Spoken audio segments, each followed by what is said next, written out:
Okay, so we're trying something a little bit different today. I'm doing this video standing and we're upgraded because I'm now in front of the curtain. So it's like an old TV studio from the 1970s. That being said, today is not going to be such a deep, hectic, serious video like the last few. It's going to be a little bit more light-hearted, but it's on a very, very serious subject nonetheless.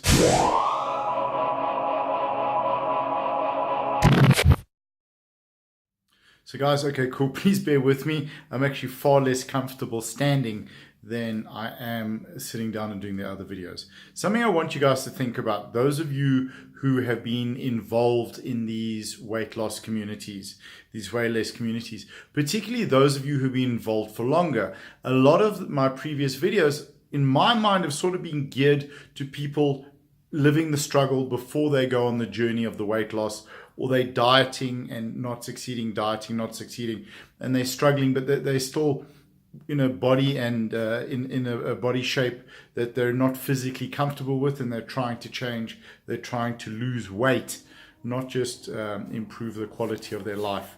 So this is really aimed at the guys that have, let's just call it, achieved goal weight, lost a lot of weight, or maybe leading communities and are now, having to struggle to maintain that. And this was brought up today because I was actually going to do a video about coaching the Lions cricketers tomorrow, where I'm warming the guys up and taking them for the warm-up before the game, and being a recovering addict and what that means to me, or a recovering alcoholic and what that means to me.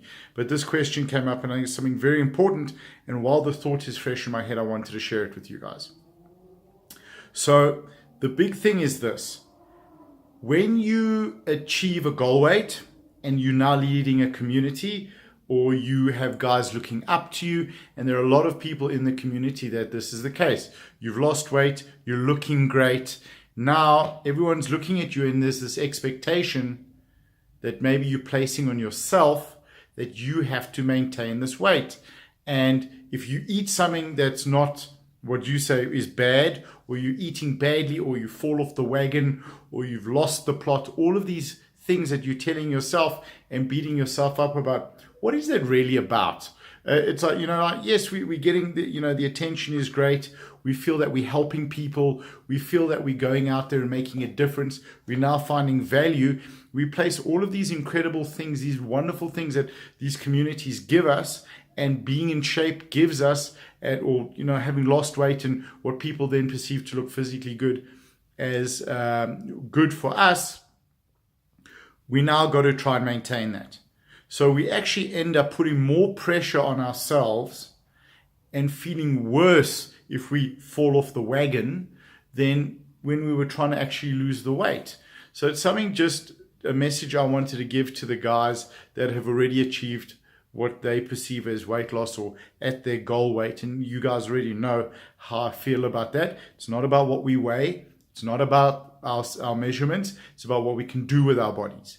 So if you think about that, it's about what you can. If you have a festive season, it's Christmas coming up now, and you spend a month eating really like you're eating whatever you can get your hands on, and it might not necessarily be what you eat, but you're still going out there and you're spending time with family and friends, and you're having a great time, and you're at Christmas lunches, or you're at year-end functions, and you know what? You eat a little bit, but you're having fun, you're engaging with people, you are present with the people you care about and the people that love you. You are with them and present because you're not thinking about what you're putting in your mouth. You're not focusing on calories. You're not stressing about calories. That is going to create better memories and better value for those people around you and for yourself. They're not actually participating and being the guy there going, I'll have a salad leaf, and sticking 100% to this plan that you've put in your head, which is restricting you. We want to eat well and appropriately, and let's call it healthy, enough to fuel our body. So I want you guys to consider this, guys. Food is not good or bad. Food's inert. It's like money, okay? It either moves us to a goal or it moves us away from a goal. If your goal is to run the comrades and be lean and strong, or do an obstacle course race, then you need to manage what you eat, to manage your weight, so that you can perform brilliantly and have fun out there with friends. If your goal is to put on weight for a movie, then, you know, cheesecake is your friend. If it's to win an obstacle race, maybe cheesecake isn't always your friend, but you're eating for a purpose. The purpose is winning the race. The purpose is doing well in the race. It's not about looking good and losing weight. So for those of you that are the community leaders, for those of you that people look up to in these weight loss communities and in these, you know, lifestyle changing communities, which is awesome, I want you guys to consider this. Don't be so hard on yourself that amazing time of year that family and friends come together, that you actually deprive yourself of connections with the people that you care about and care about you because you're worrying about calories.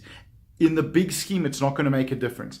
As long as you're moving, you're engaging, and you're using your body, it doesn't actually matter what you eat at this time of year. And I'm not talking about if you're a diabetic and you have to manage your blood sugar. I'm talking about getting out there, having fun, you know, and just being involved. And then when you want to, after the silly season, you want to go back onto a routine that was working for you, provided, of course, it wasn't detracting from your quality of life.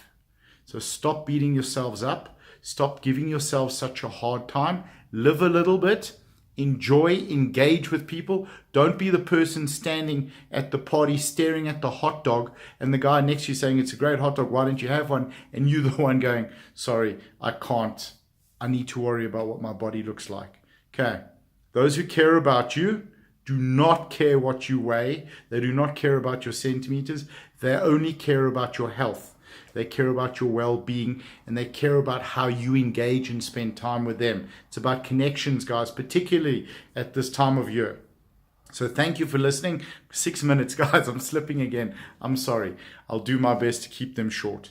Thank you so much for watching. If you did like this video and you felt that you got some value, or if you enjoyed the video, you felt you got some value out of it, and you feel that someone or some people that you know would benefit by hearing it, please share it with them.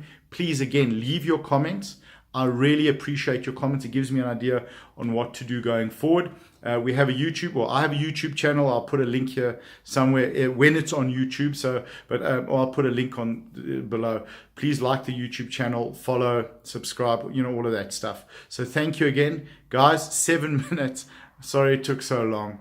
I really, really appreciate your time. I appreciate you watching. Thank you so much. Let's start a revolution, guys. We are more than numbers. We are more than weight. It's about what we do with our bodies and our health. Thank you.